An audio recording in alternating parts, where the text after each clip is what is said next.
Olá, bom dia, graça e paz, tudo bem com você? Tudo bem com sua família? Levítico capítulo 27, votos particulares e a avaliação deles. Voto de um campo e o resgate dele. É interessante isso aqui, diz o texto. Disse mais o Senhor a Moisés: fala aos filhos de Israel e diz-lhes: quando alguém fizer voto com respeito às pessoas, estas serão do Senhor, segundo a tua avaliação. Se o objeto da tua avaliação for homem, da idade de 20 anos até 60, será a tua avaliação de 50 ciclos de prata, segundo o ciclo do santuário. Porém, se for mulher, a tua avaliação será de 30 ciclos, se a idade for... Então ele vai citando aqui a respeito dos votos, né, tanto do homem como do animal. E também ele vai falar sobre o do campo. Então é muito importante nós entendermos isso aqui, para que a gente possa compreender melhor a respeito de nós, do que temos, do que possuímos. Tudo que temos, tudo que possuímos e nós mesmos pertencemos ao Senhor. Amém? É muito importante nós entendermos isso. Então, quando se trata de voto, é muito importante nós termos cuidado de não fazermos promessas, amém? De não fazermos voto, dedicações, porque tem gente que faz isso, mas acaba não cumprindo, fica somente na palavra, e esse pecado é muito perigoso. Então, como um câncer, o pecado pode se espalhar rapidamente e corromper toda uma igreja ou uma nação. Deus ordena que lidemos direta e completamente com o pecado. Apenas enfrentando o pecado é que poderemos ser salvos de seu poder. Deus não pode suportar o pecado por causa da sua santidade. Então não devemos fazer vista grossa ao pecado ou enfrentá-lo superficialmente. Você tem feito vista grossa quanto aos seus pecados? Você tem aceitado uma vida pecaminosa sem confrontá-la de frente na sua vida? É muito importante nós enfrentarmos o pecado totalmente, não superficialmente. Não em áreas da nossa vida que nós, vamos dizer assim, somos muito duros, mas em outras nós somos brandos. Mas pecado é pecado, isso vai atrapalhar a nossa caminhada com Deus, isso vai impedir o nosso avanço com Deus, amém? Então, a ação que Levítico convoca é: não esconda erros dos quais você tem certeza, enfrente-os, amém? Entregue a Deus, confie em Deus, peça para Deus mudar você, se deixe ser moldado pela palavra de Deus. Ah, pastor, eu já pedi para Deus me mudar, mas Ele não me muda não, porque eu nasci assim e vou morrer assim. Não, amado. Pela palavra de Deus e pelo Espírito, Deus pode fazer uma mudança na sua vida, radical, amém? Você não tem mais a morte espiritual, você agora tem a vida espiritual. O seu coração não é mais um coração de pedra, seu coração foi transformado pelo novo nascimento. Você agora tem um coração ensinável. Você só precisa se render ao Espírito e parar de estar racionalizando tudo. Parar de estar agindo na carne, porque os que andam na carne, da carne vão colher corrupção e morte. E talvez seja isso que você esteja colhendo e esteja até chateado com Deus. Não assuma seu erro. Assuma o seu erro. Enfrente o pecado, não de forma superficial, mas por completo. Não esconda erros dos quais você tem certeza. Enfrente o pecado. Saiba que você é responsável por pecados dos quais nem mesmo conhece. Você sabia disso? Seja sensível à convicção do Espírito Santo e arrependa-se quando o Espírito Santo estiver trazendo convencimento. Existe uma tristeza que o apóstolo Paulo fala que é segundo Deus, e essa tristeza segundo Deus sempre nos leva ao arrependimento. O arrependimento é mudança de atitude. Confesse seus pecados rápida, franca e abertamente. Escondê-los apenas endurecerá o seu coração.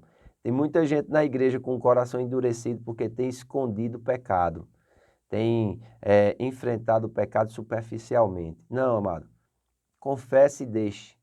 O que encobre as suas transgressões jamais prosperará, mas aquele que as confessa e deixa alcançará misericórdia.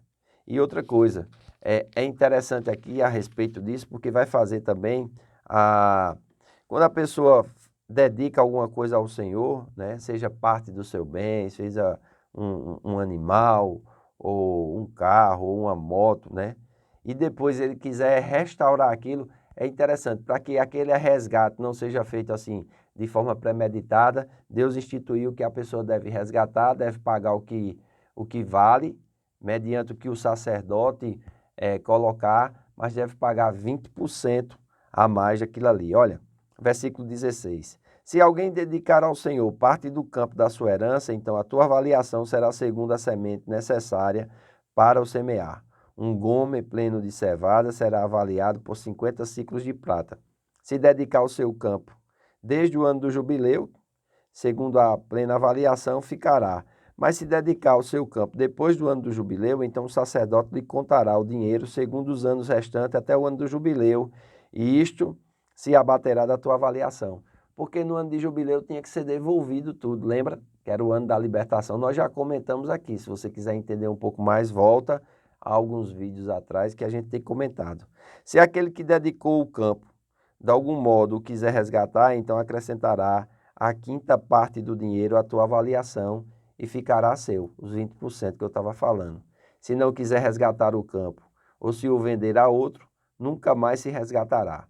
Porém, havendo o campo saído livre no ano do jubileu, será santo ao Senhor, como campo consagrado, e posse dele será do sacerdote.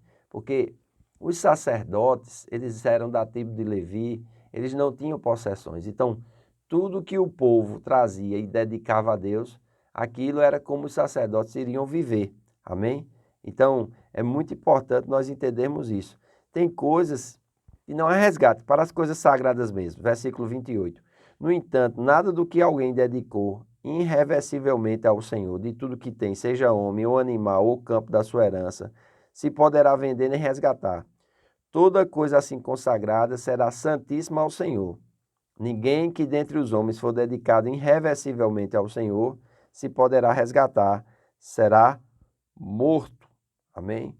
Então, é interessante nós observarmos isso aqui. O Código Levítico lida com dons dedicatórios e ofertas consagradas ao santuário. Eles são considerados santíssimos para o Senhor e devem ser retribuídos ao serviço de Deus. O propósito desses regulamentos é evitar compromissos tolos ou ousados e advertir contra a tentação de esquecer todos os outros votos.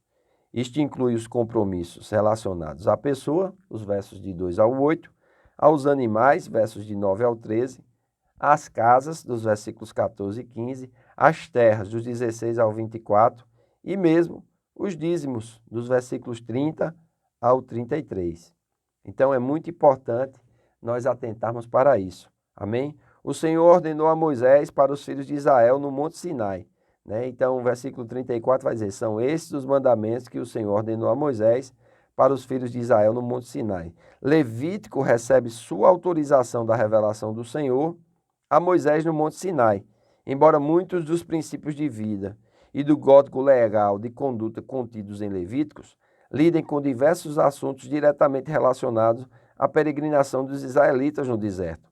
Este livro também tem um significado para os leitores no dia de hoje. E esse significado é: se consagre ao Senhor, viva uma vida dedicada ao Senhor, seja santo, porque o Senhor é santo. Quero agradecer a você que nos acompanhou durante todo o comentário do livro de Levítico, né? E é muito importante nós deixarmos a vida do Espírito Santo produzir em nós obras vivas de fé. O justo viverá pela fé. Amanhã daremos início ao comentário do livro de Números e temos muitas coisas para aprender. Então, eu louvo a Deus pela tua vida, louvo a Deus por tudo que nós temos conquistado e até aqui o Senhor tem me ajudado a, na leitura diária, comentar cada capítulo. Espero que você esteja gostando, espero que você esteja acompanhando fielmente. E se você desejar, você pode se inscrever nesse canal, você pode compartilhar esse vídeo e comente, dê um joinha, faça com que o nosso canal ele ganhe, vamos dizer assim, novos inscritos, para que isso possa se multiplicar e essa corrente possa, vamos dizer assim, crescer para a glória do Senhor. Amém? Não temos outro propósito nesse canal a não ser fazer isso para a glória do Senhor. despertar em você um desejo de ler a Bíblia diariamente. Faça isso e você vai ver que paulatinamente a sua vida vai mudar e vai mudar para melhor. Faço votos por tua prosperidade e saúde, assim como é próspera a tua alma. Que Deus te abençoe e até amanhã.